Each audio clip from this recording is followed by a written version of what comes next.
All right. Well, welcome everybody, NAWIC Nation, to our very first professional development and education webinar. We're so excited to see you all on Construction Inclusion Week, and definitely drop in the chat your name, your chapter, where you're from, what you do, and what you've been doing this Construction Inclusion Week. It is going to be a great NAWIC year. My name's Lisa Thibodeau. I'm your current professional development and education chair, and your co-chair is Kelly Paskert. Kelly, did you want to introduce yourself? Yeah, thanks, Lisa. Hi, everyone. Kelly Paskert. I am out of the Greater Des Moines Chapter 80 chapter in Iowa, and happy to be your co-chair and joining Lisa this year. And I'm excited for what we're going to be bringing you guys this year. Awesome. Thanks, Kelly. So without further ado, I am so excited to introduce y'all to Stephanie Lemek. I learned about Stephanie from a Construction Suicide Prevention Month awareness back September, and she is an incredible resource to our industry. She is the CEO and founder of the Wounded Workforce, a leading voice in trauma-informed workplaces, and a former HR executive. Stephanie brings with her over 20 years in human resources, working with ENR top 20 construction companies and high growth mission driven startups. She has built and led people strategies across the full employee life cycle. Her background in the built environment allows her a unique lens into the high pressure, field based, and industries when it comes to culture, psychological safety, and mental health. So she is a host of a podcast. She is a nationally recognized speaker, and we are so excited she is here. Stephanie, take it away. Oh, Lisa, thank you so much for having me. Thank you all so much for having me. I am beyond thrilled to be able to talk to members of NAWIC. Beyond thrilled to have you all joining us to talk about psychological safety, something I care very deeply about. Excited to dive in and chat with you more about really what is psychological safety and why it's important to inclusion when we think about inclusion in the workplace, when we think about inclusion in construction. Lisa gave me such a fabulous introduction, but I will very quickly run through who I am and what I do. I spent almost 2 decades in house as an HR professional, and 10 of those years were in the construction industry directly. And I found that for me, really being able to make a difference in the workplace, in the construction workplace, I could do that by going outside and doing some work around mental health advocacy, about trauma informed workplaces, about looking at how we can reshape the workplace. And that's how I came to found the Wounded Workforce. I am very proud to work across many industries, but I am deeply passionate about addressing the mental health crisis in the construction industry as well. I'm very proud that the Wounded Workforce actually created the very first construction specific mental health certification called Building Resilience. I will share at the end links to find me on LinkedIn and links to sign up for my website newsletter if you care to learn more. Otherwise, we will dive in and spend our time today talking about psychological safety and why inclusion is so important when we think about building psychological safety in our workplaces and in our world. So I'm a big believer in clarity and being direct up front. I always think it's super helpful to think about what are we actually going to talk about today during this session.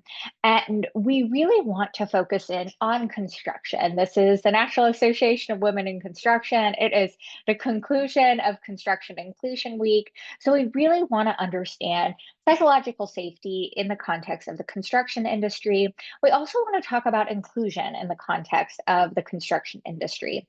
And the biggest thing for me is I'm a big believer that sometimes terms like psychological safety, even sometimes terms like inclusion get thrown around. without people really rooting that in definitions and understanding of what they mean and what they really are when they show up in the workplace. So we're going to spend some time really understanding what psychological safety actually is, the definition, how it shows up in the workplace, and some of the benefits. Unfortunately, we often need to pull in some business results and business drivers to push forward those things that we know are just the right thing to do. And thankfully, psychological safety has some great business cases that go along with it. So today we're going to define psychological safety in action. We're going to think about how inclusive practices actually help us reduce stigma and foster genuine belonging in the workplace, which is so important to creating psychological safety. We're going to talk about proven strategies to build open communication and accountability. It is always super important to me that folks are able to take some action item away with them during any of these sessions. So I want you to be able to take away some actions for yourself, for your team today. And then think about how we can create lasting change, which sounds like a really big thing to overcome and tackle, and it is. But we can do that by changing our daily leadership behaviors. So each day, each change we make really does build up to that lasting cultural change. And I know sometimes it can be a little bit tricky when we dive in and we have these virtual sessions. So I have incorporated a Slido into our session today. So if you would like to scan the QR code with your phone, or you can join at slido.com and enter that number there on the screen. There'll be a handful of questions and also Q&A that comes up at the end. Don't worry, it's anonymous, so we can do that. But I would love to hear from this group. When you think about your work, what is the biggest challenge your organization faces in creating psychological safety? And go ahead and just drop that in there, and we will, lack of understanding about what it means. Absolutely. What else? Not valuing it, where to start. Yeah. Attention it deserves. Good old boy mentality. Yes. Office to job site, that distinction is huge.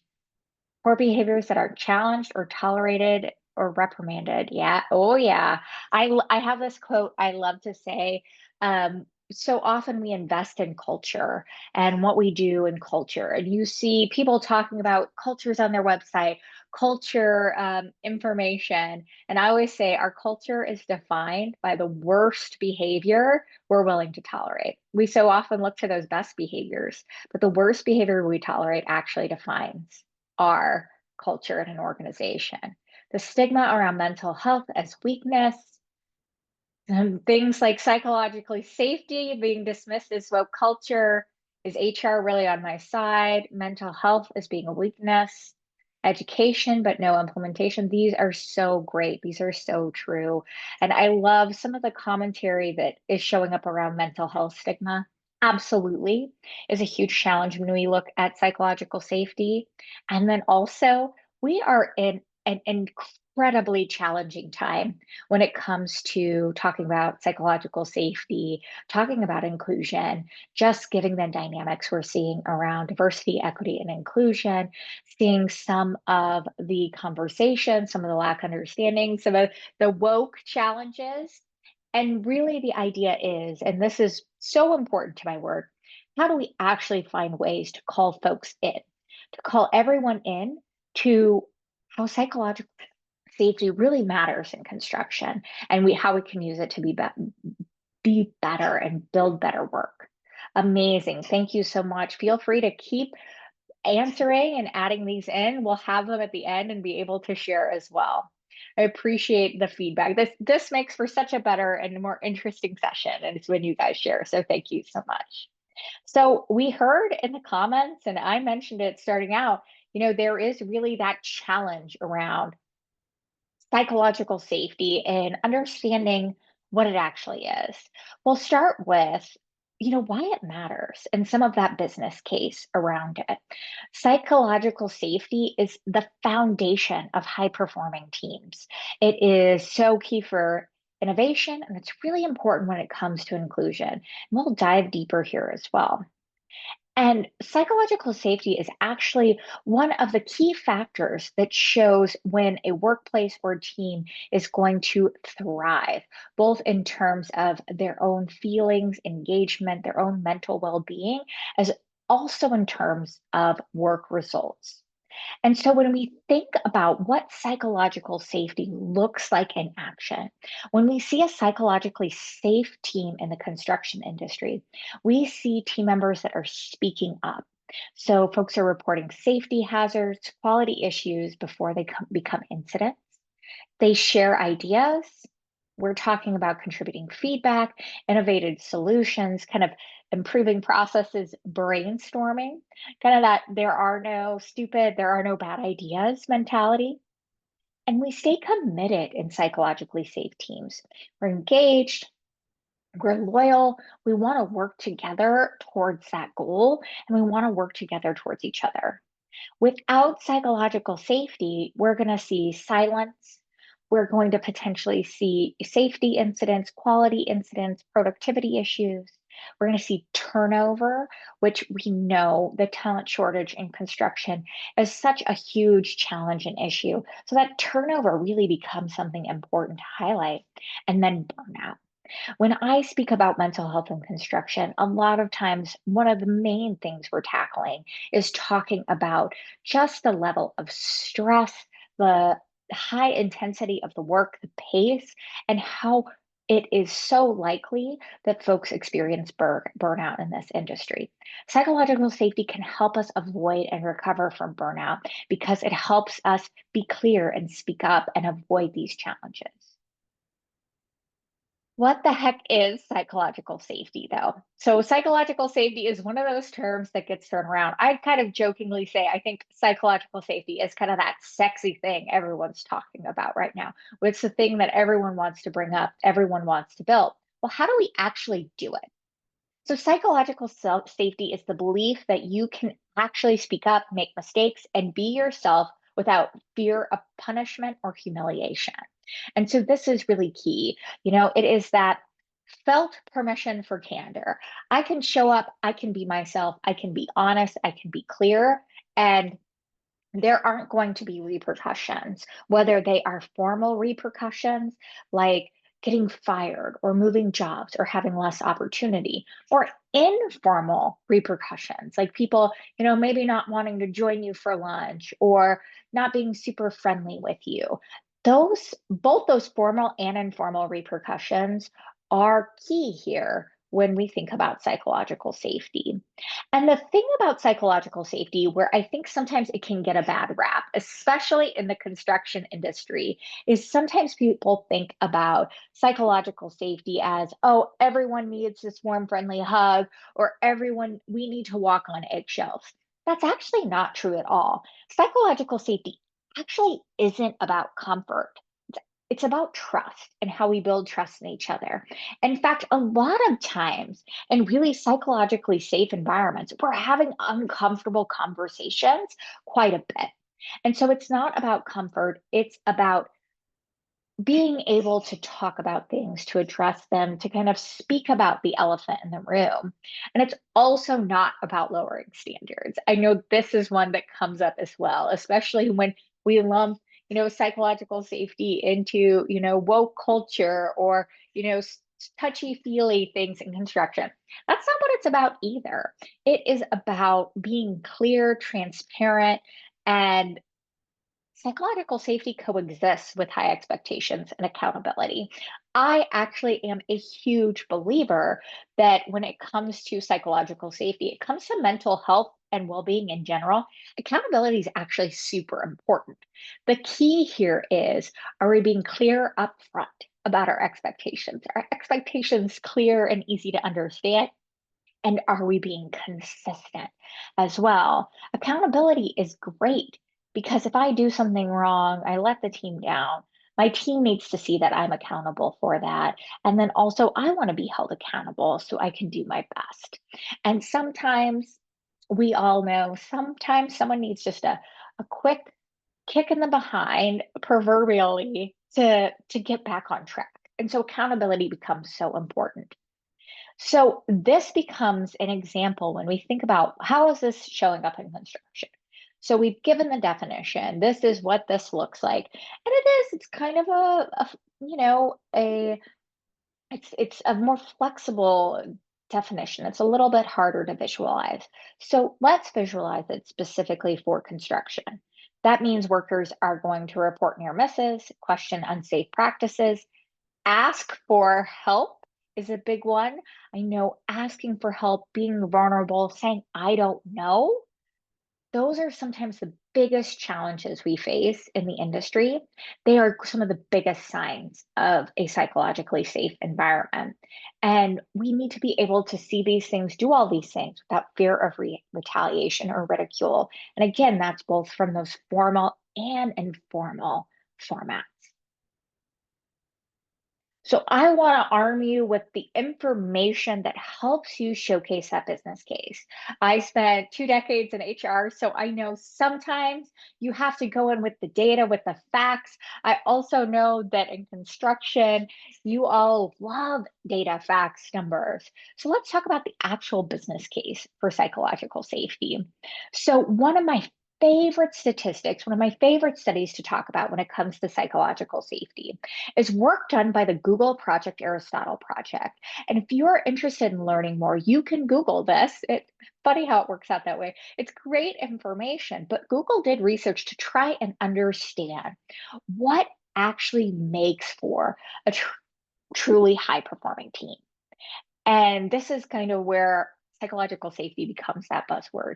It is this study that showcased that teams with high psychological safety experience 27% higher performance and better performance outcomes than other teams.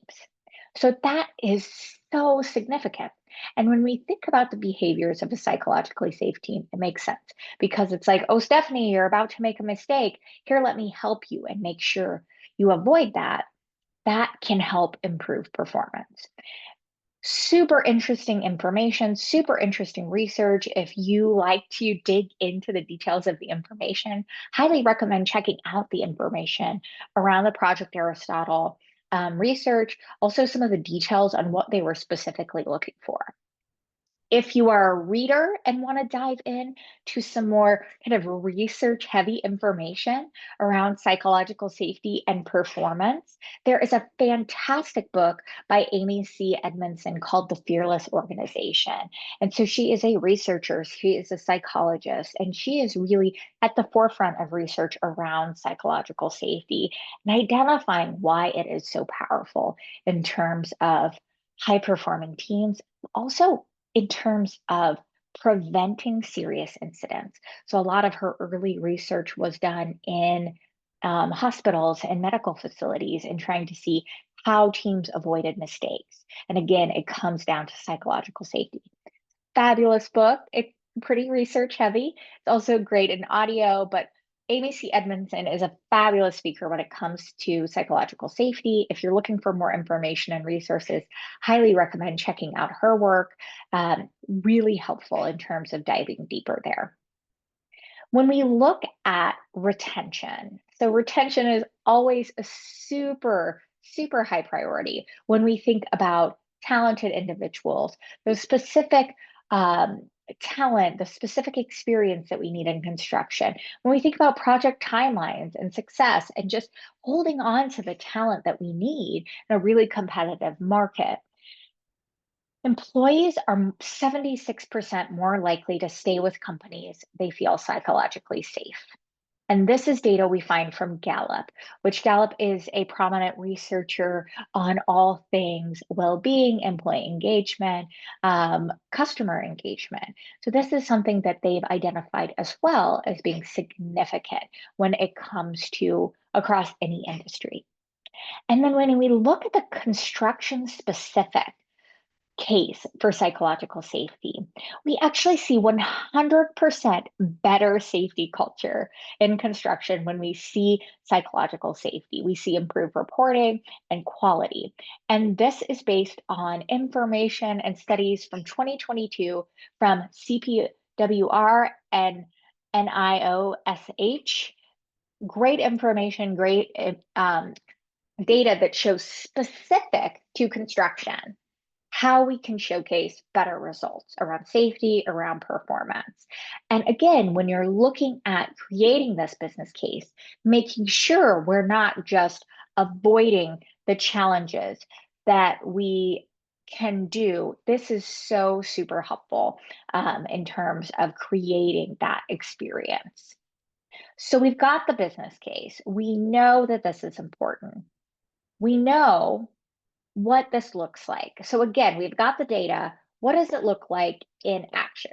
Fewer incidents and accidents on the site, higher quality of work and project outcomes. Don't we always want that? Stronger retention rates amongst our skilled workers, increased willingness to speak up about hazards, about things we can do better, potential problems, enhanced collaboration and problem solving, and greater long-term commitment to your organization, to your team. So again, we have this data that showcases information why this works and is important. And then we also have this translation of why it is so important in our industry. You're probably like, that is great, Stephanie. How in the heck do we start to build psychological safety? That's where inclusion becomes really important. So oftentimes inclusion gets lumped in with diversity and equity. Makes sense. They all go hand in hand, but inclusion is actually the foundation of psychological safety. And you have to think about why. It creates the conditions where psychological safety is actually allowed to grow and flourish. Think about it as if you are planting a garden and you are looking to, grow flowers. You want to start with the right soil, the right beginning. I'm not a gardener, my husband is, but you want the right soil, the right information there. So if you are going in and planting a garden, the right soil is an inclusive environment. If we're not planting an inclusive environment, we're, sprinkling our seeds on top of concrete, maybe a couple of flowers may pop up through cracks in the cement there, but it's going to be much, much harder and it won't be as impressive. We're not going to get that same result. We're not going to have that same experience. So, inclusion is so key because when we think about it, when people feel excluded or marginalized, they are self silencing to survive. So, this is a diverse group here I'm speaking to. Think about the last time you were the only in a group and maybe it was a group of people that you were new to, you weren't aware of, you didn't have established relationships. What was your initial reaction? How did you respond? Most of us will automatically go into self protection mode and think, I am going to be a little more cautious, a little bit more careful so I can survive in this scenario. And I know survive seems like an extreme word to use here, but think about it. Our jobs, most of us are working to pay for our bills, put a roof over our heads, support our families and our loved ones. That is foundational to survival. So when we go into a new environment, an unfamiliar environment, it can become very challenging for folks to really, blossom and be able to be themselves. Because if they speak up and that isn't received well, or someone doesn't understand their perspective, that response can be incredibly challenging. And I know I've experienced that in my life, even as, a white woman, I've experienced where I've been in a situation, I'm like, whoa, how I'm showing up, who I am, didn't land right here. Maybe I need to take a step back. And that absolutely gets in the way of psychological safety. Because what am I not going to do now? I'm not going to share all of my ideas as freely. I'm maybe not going to, speak up as aggressively about ideas or problems. And I might, even an extreme challenge, disengage from the team. So, how can we avoid that? How can we take action, every one of us, to think about inclusion in a more meaningful way? Number one, seek input from every voice. Actively invite different perspectives from all your team members, especially those who typically remain quiet. I am a talker. This is probably not surprising to any of you. But when you're a talker, sometimes you miss out on the great ideas of those individuals who are not. So get to know your teams, get to know how people want to offer feedback. Some people want the information, need time to digest. People will brainstorm it loud. Make sure you're creating an environment where you want to hear from every voice and every voice is valid. This is so important, and create those avenues, and it's going to look different for everyone. Also, if you are a leader, if you are the most senior person on a team, if you're working with senior leaders, make sure they understand the importance of speaking last as a leader. Because sometimes when you speak on a subject, it kind of ends the conversation and it can kind of truncate that input from every voice. So this is so important, and invite that feedback in different avenues because everyone's going to feel comfortable in a different way. I mean, an example I'll show you from just this presentation. So of course, want to hear from people in the audience. It could be in the comments, it could be in the Slido. If someone wants to provide that anonymous feedback, those are ways to start to build that psychological safety, to make people feel like their voice is valued and heard. And most of us need a few different ways for that to happen. Next, acknowledge bias and make repair. Literally, all of us mess up sometimes. I mess up just about every day. Organizations, teams, we mess up. So when we recognize when that happens and acknowledge that, that is so huge. And it doesn't need to be this big dramatic production. It can be recognizing when you made assumptions or behaviors that unintentionally excluded others and take visible action to correct course. So maybe you had a meeting and you forgot to invite a certain team. You're like, wow, that was a really big miss. Maybe make a statement in the meeting and then go follow up and apologize if you feel it. Acknowledging those times where like, oh, I could have done better here is so important. And it doesn't need to become a big protracted issue. It can be as simple as, hey, Stephanie, I'm so sorry. I forgot to invite you to this meeting. Or, hey, I'm so sorry, Stephanie. We all went out to lunch and I didn't even think about inviting you. I forgot you were in the office today. Like things like that matter, and they help people understand that they feel valued and respected. Something you're going to see as a key when we think about psychological safety, when we think about inclusion, is that you're thinking about others, you respect them, you value them. Inclusion doesn't mean you need to be everyone's best friend. It's about that respect, that value of them as a team member, of their perspective. And next is one of my favorites. It is fostering belonging through curiosity. Ask questions and learn about people. Don't expect conformity. Expect people to be themselves. Expect people to have these differences, these challenges. And when we get to know and have that sense of curiosity, it can be really helpful. There is this great quote. If you are a Ted Lasso fan, you probably know exactly what I'm going to talk about. But there's this great quote from Ted Lasso where he said, "Be curious, not judgmental." And that is huge when we think about both inclusion and psychological safety. When we think about inclusion, we know that diversity isn't enough. When we just create diversity among our teams, that's amazing. We want to see diversity, but without that sense of inclusion, without that sense of belonging, we are missing out on the ability to create that ideal foundation, that ideal environment to build a psychologically safe team and environment.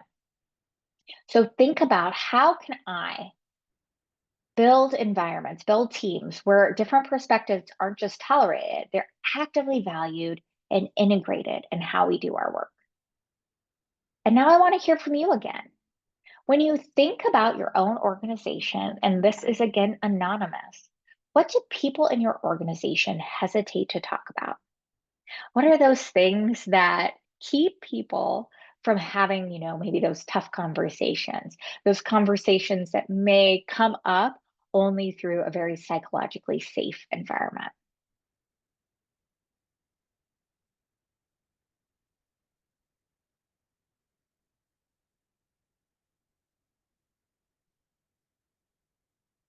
Feel free to drop it in using that Slido, or if it's easier for you, I've got the chat open. You can drop it there as well.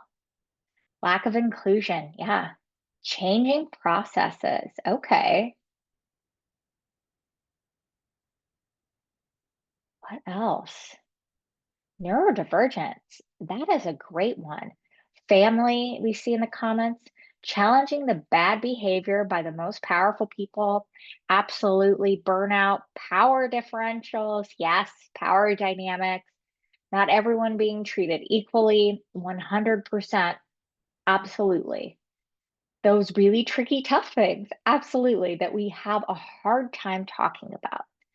Personal life, those things that are tricky, struggles and challenges, toxic positivity with no room for honesty. I love that toxic positivity came up, because sometimes we think of nice or a warm, friendly work environment and we think of being really positive, oh, just work through it. That's actually not psychological safety. And it can become very damaging because people do not feel like they can speak up, they can be heard. It's really something that becomes a challenge. Even a little bit of the don't bring me problems, bring me solutions kind of mentality can kind of dampen psychological safety as well. If someone is making the company money, the bad behavior is condoned, lack of leadership, making women feel unheard or not seen. Yeah, these are things that come up in companies, unfortunately, and they absolutely work against psychological safety. What is okay or not okay to joke? How do we recover from a joke or a misstep? Oh, I love someone said toxic positivity, harmony addiction. I love that term. You should coin that. You got to get a trademark. That's perfect. When the women are especially at the butt of a joke, they do this or X will slap your hand. Rumors and who's spreading them. Yeah, rumors are huge in terms of undermining psychological safety, kind of that informal thing that works against that. Retaliation for using your voice. These are all things that are incredibly challenging and really hard. And it makes being a woman in construction incredibly difficult. Also makes the work not work as well. It makes our jobs not as successful. It makes these things incredibly challenging. So, how do we actually reduce stigma around building belonging? A lot of times when we talk about stigma, we're talking about stigma around mental health. That's one thing that I always think of as challenging to talk about in our organizations. Could also be personal identity, past mistakes, asking for help, things that we don't want to do. One of the things I see so often is people don't want to talk about those challenging things. And the silence, where you all mentioned, we have this, we won't talk about this in our organization. It creates invisible walls and it creates barriers to actually create that authentic connection and trust within a team. And it prevents us from creating that psychologically safe team. So, what can we do to actually reduce stigma? I want to think about what action you can take today, tomorrow, Monday. Well, you can actively reduce stigma by doing a few different things. So, number one, normalize check ins. Make how you're doing a regular part of team interactions, not just crisis response, not just responding to things when they go bad, actually checking in and talking about the team. And this is what I talk about a lot. I actually think construction professionals are really good at proactively taking an interest in their team members and getting to know them. And so finding ways to make this something that feels natural to you, whether it's, hey, do you want to grab lunch? Hey, how are you doing? How's the family? Those check ins matter and they help build that sense of belonging. They help reduce stigma and create that relationship that can help build psychological safety. Listening without fixing. This is a tricky one. I know this is hard for me. This might be hard for you. I know it might be hard for all of our significant others. But how many times have you been just so frustrated about something and you wanted to just talk about it? You just wanted to vent. And maybe your spouse, maybe a friend starts fixing the problem for you. Sometimes that is not helpful, and sometimes that won't result in psychological safety, because whenever you give someone advice or tell someone what to do, again, that might be something that starts to build invisible walls, especially if that person perhaps doesn't take your advice. So when someone is, you know, talking about something they need to vent about, they're frustrated, sometimes they just need to be heard. So make sure you're practicing active listening before jumping into solutions or jumping into your own experience, your own storytelling. And if you are not sure whether or not someone wants to have that help, have that support, ask. It's so easy. It is as simple as, hey, Stephanie, are you looking for help identifying some solutions or path forwards, or are you just looking for someone to listen right now? And it's okay to ask that question and get that information, create clarity, create that consent. Be really, really powerful. And again, this is something you can incorporate into any of your work any day. And then last but not least, highlight diverse experiences. I know sometimes, especially in our current environment, this can feel tricky, this can feel different, but celebrate different backgrounds, perspectives, and contributions publicly and consistently. And this could be as simple as, Stephanie, that solution you had was great. Thanks for bringing that up. Or, I really appreciate that Lisa let us know about this potential safety issue. Or, what a great idea. Diverse perspectives, backgrounds, experience can look like a lot of different things. There are obviously aspects of diversity that have bigger impacts on our lived experiences than others. And there are often those aspects of diversity that we're, being very deliberate about tracking.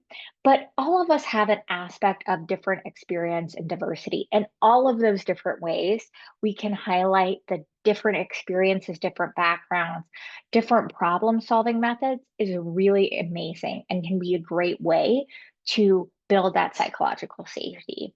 If you're not sure where to start here, one of my favorite tools that's pretty readily available here to highlight and recognize diverse experiences, backgrounds, perspective is the Clifton Strengths Assessment and Tool, and using that with your team to kind of create that shared understanding of who we all are and then how we all work a little bit differently. It's very positive. It works across many levels in an organization, and it can be really helpful in kind of creating that culture. There is, a cost associated with that. So if you're looking for other opportunities, there is an option, free option called Via Strengths that you can take a look at, or it could be as simple as, asking your team, what do you see your strengths as? Or what do how do you approach or look at, different situations or information, and then making sure to highlight when they're using those strengths and skill sets, whether you're doing that on your own or you're using some of those assessments or tools to do that. A great model to think about as a leader, whether you are a formal leader or you are a leader based on how you're bringing forward inclusive and psychological safe practices in your organization. A great way to think about building inclusion and psychological safety is our 3C model: curiosity, clarity, and care. And you've already heard me talk about curiosity and clarity, and there's a reason why. So, curiosity is always about asking before assuming, getting to understand, ask question rather than jumping to conclusions about motivation or intent, jumping to conclusions about really anything someone might be doing. Really get curious, and that helps you get to know people better and do a better job understanding how people around you are working and how you can create environments where they can be more successful. When it comes to clarity, I am a firm believer in the concept of clarity is kindness. Even if it is information someone is kind of tough to share, it's better to know than not know. So, setting clear expectations and following through is key.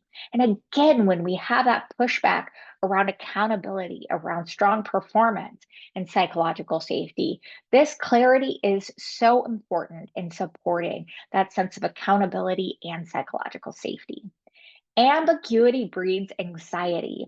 So think about the last time there was something big coming up and you didn't know, or there was a big organizational change and there was, gossip or rumors around the job site, but you didn't have the information. You didn't know what was next. That creates anxiety. So be clear and let people know what expectations are, how things work, and people need to know what success looks like. And sometimes you may feel like you're over explaining something, but that clarity is so powerful and so impactful. And it also creates accountability for ourselves too, as leaders. So that's really important as well. So when I say, hey, here's the expectation of this, and then here's how the expectation works for me as a leader, it creates a more level relationship. And while we can't completely eliminate the power dynamics that exist within the workplace, when we set those clear expectations, when we have those more reciprocal expectations and accountability, we do a better job of overcoming some of those power imbalances that we saw you all mention in our previous question that can become very challenging, especially when we look at creating an inclusive and psychologically safe environment. And last, but certainly not least, is care. Recognize effort and show and repair when there's harm. Um, Show people that they matter beyond their productivity. Show people that you care about them. And it doesn't have to be something over the top. You know how to show up in a genuine way to show that you care about people, and you're probably already doing that. So keep that in mind. Curiosity, clarity, and care are really those three things that you can keep in mind to prioritize psychological safety and inclusion on your team.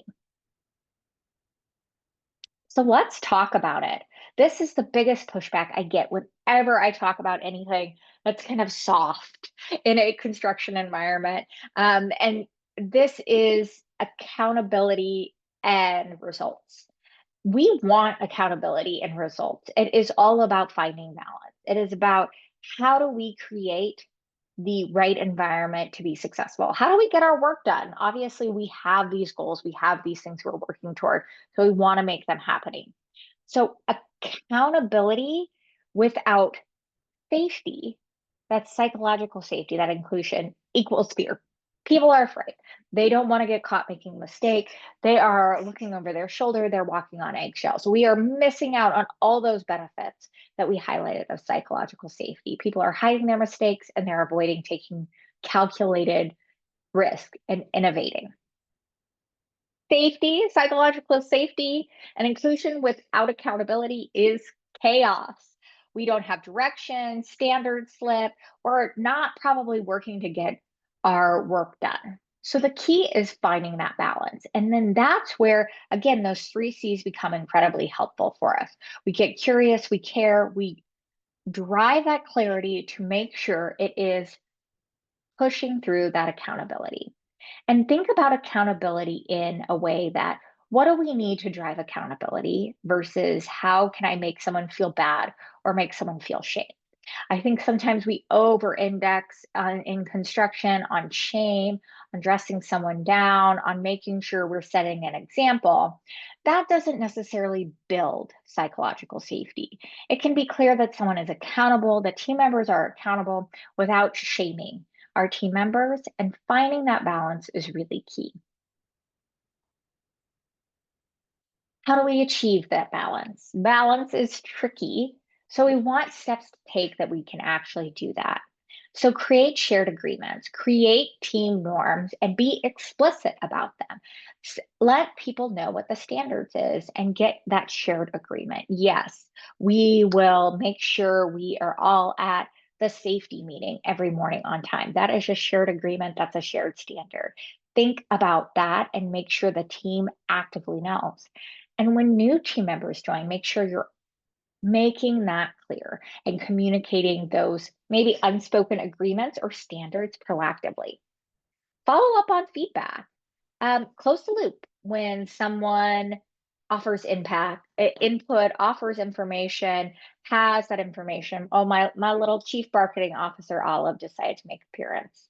Say hello, Olive. So make sure you're letting people know what they said mattered and that you took action and improvement and you really thought about that.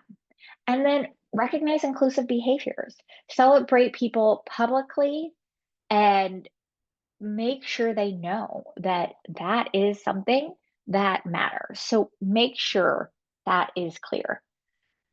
Strong teams, psychologically safe teams maintain high standards and create that safe environment at the same time. And you're pushing for continuous learning and growth. Continuous learning and growth is only possible in a psychologically safe environment, especially when we look at that opportunity for growth for everyone. And we know it's proven for a path to excellence and sustained success. So we build psychological safety. We build psychological safety on our teams, or we're working toward it. How do we continue to build it? And this came up. We'll have a one-time training and then nothing really happens. So how do we sustain it over time? So we want to reinforce psychological safety daily. So integrate that into daily huddles, toolbox tops, make it part of how work gets done, not just an add-on. So think about how you integrate it into how work gets done. Use those 3 C's. Build peer accountability. Everyone's job is psychological safety on the team, just like physical safety, just like our OSHA standards. Make sure everyone knows that it's everyone's job and foster a culture where team members hold each other accountable with respect. Model repair over perfection. So be vulnerable. Showcase that it's okay when mistakes happen and how we can move forward, learn from them, and repair them. And also showcase vulnerability and when you don't know. And that is the easiest way to showcase vulnerability. If you have someone who's not sure how to be a more vulnerable leader, tell them to let people know when they don't know. Just as simple as that. That is modeling vulnerability, and that's a great step right there. And then celebrate progress. Again, progress over perfection. Recognize improvement and effort, not just perfect outcomes. Build momentum for lasting change. Culture change is just about the hardest thing we can do in any organization, and it is a long-term journey. So making these actions part of your day, part of your habits, is something that really will compound over time and really help build those transformational results.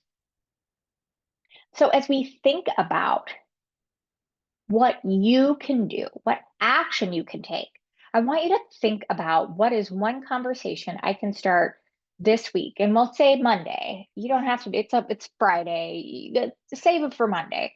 Next week, that I can make my workplace safer. You don't have to wait for those perfect conditions, but what is one conversation I can start this week to make my workplace safer?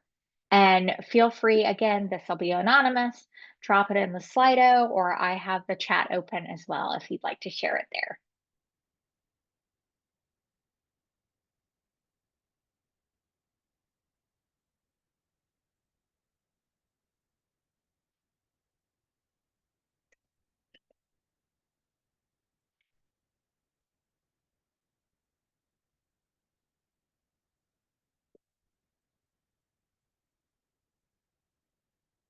Any ideas? This is a tricky one. What one thing can I do to make your day better, easier? I love this. This is awesome.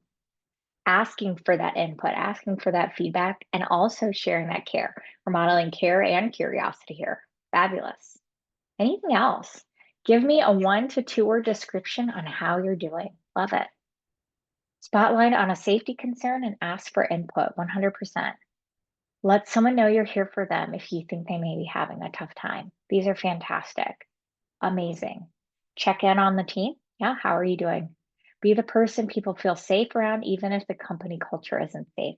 That's huge. Yeah, that's a lot to take on. So make sure you're taking care of yourself too. Yeah, that's amazing. So great.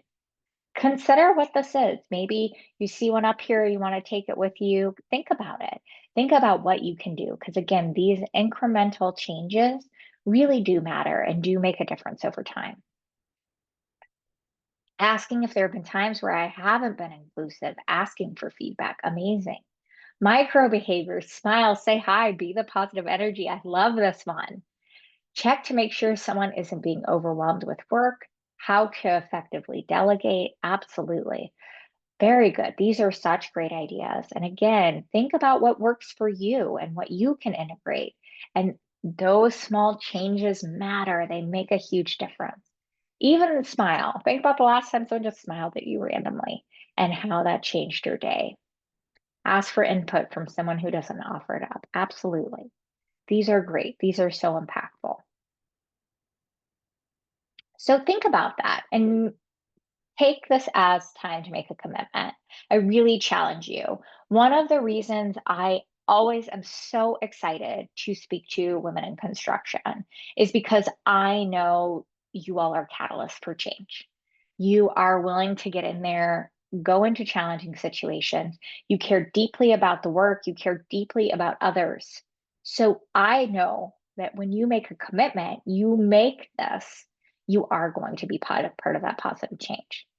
So write down whether it's, in your notebooks, in your phone, name a specific conversation or action you're going to take next week.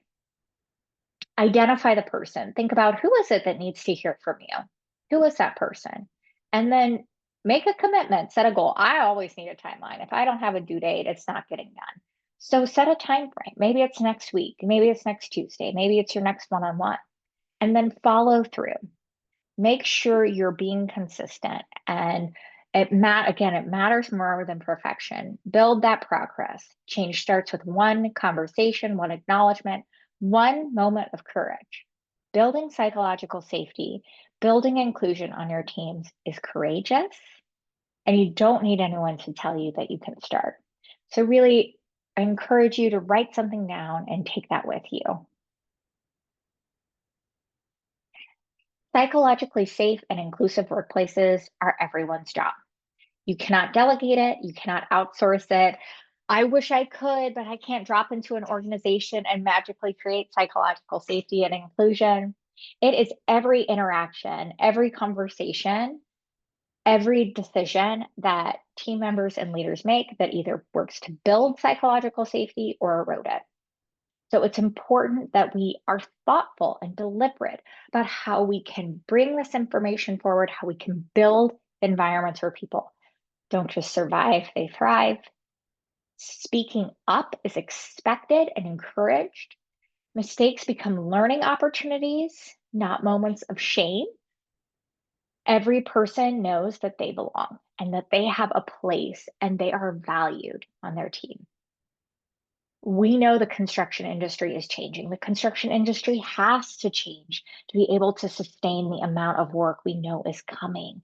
So leaders who are going to be successful, teams that are going to be successful, recognize that both psychological and physical safety are the foundation for all of the work we're doing. And then your commitment every single day is what can make a difference. It is up to you. This was so amazing. I can't believe how quickly our time together has gone. I would love to stay connected. There is a link up there, a QR code to my LinkedIn. If you would like to stay connected on LinkedIn, I'm on there very frequently. It's an easy place to stay in touch with me. You can also subscribe to my newsletter. I never share your information. Really, my newsletter is just there to provide you with information and free resources. So I'll leave these up for a moment, and then it is time for us to open up just a few minutes of Q&A. So we can do Q&A here on the Slido, or if you want to drop in the chat, we can do that as well. But would love to hear from any of you if there's any questions or anything else you wanted to discuss today.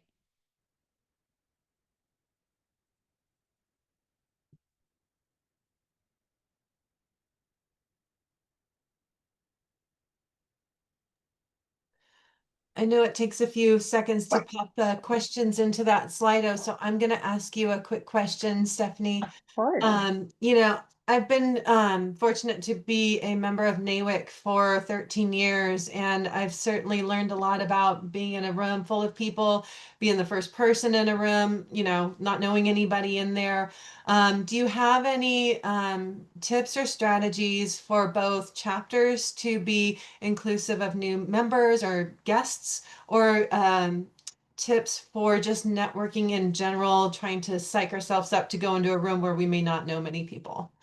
Yeah, it's tricky, it's tough, and I'm a very extroverted person, and so even for me, it's tough.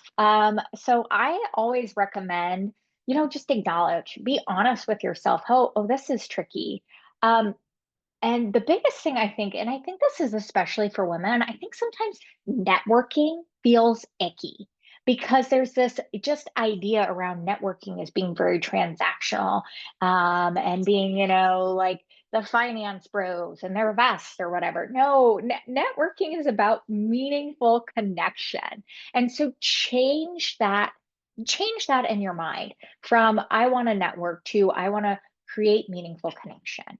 I want to be able to create that. And if you shift that, it'll completely change how you think about it, how you show up, create that meaningful connection, and think about how you can help people if you're looking for ways to build those relationships, because it's going to become so much more natural, especially for women. It's so much more natural to think about how can I help others and how can I create genuine connection.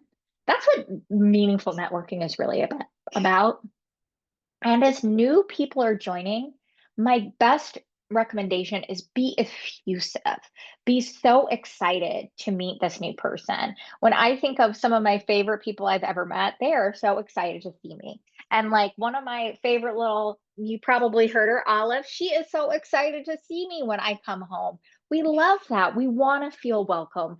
And being excited to see someone, if someone doesn't receive that well, that's on them. And maybe this isn't the right group for them, but be excited, be happy to share with others. I love that question. Anything else?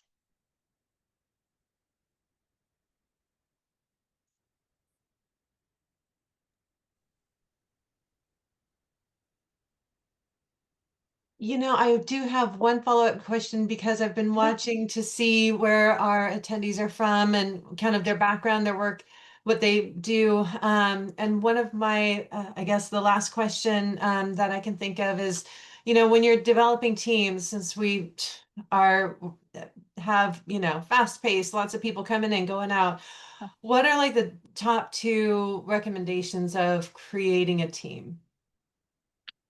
The best recommendations for creating a team is, my number one recommendation is get to know people you are working with. Okay. Everyone is different. Everyone is going to bring a different set of values. Get to know them. And you can use StrengthsFinder, you can use tools, you can use conversations. Even people who are seemingly different, or seemingly similar are going to have differences. And getting to know people in the context of work, it doesn't, some people aren't super excited to, talk about outside of work, but you can get to know how they like to communicate, how it's easier for them to work with information and data. That really is impactful. And then the next thing I would say in terms of creating team is be deliberate about sustaining the sense of teamwork. I see a lot of teams kind of form and do great at the beginning. They're excited to work together. And then the tricky stuff comes up. And that's where people tend to get sideways. Is find ways to proactively check in on how teams are working together. And it's hard, it's uncomfortable, but then proactively address issues as they come up. That is so helpful. That is, I mean, that's the bookends right there. Get to know them and make sure to sustain that sense of Yeah. teamwork. Yeah. Um, Thank you, Stephanie, so much. Thank you so much. Thank you all for joining me. What a great way to spend my Friday. Well, we appreciate you being here with us. And folks, if you want to get in touch with Stephanie, you saw she's on LinkedIn, and you can also find her at Stephanie Lemek, Lemek.com. Thank you so much and have a wonderful conclusion to your Construction Inclusion Week. Thank you so much, everyone. Thank you. Bye-bye.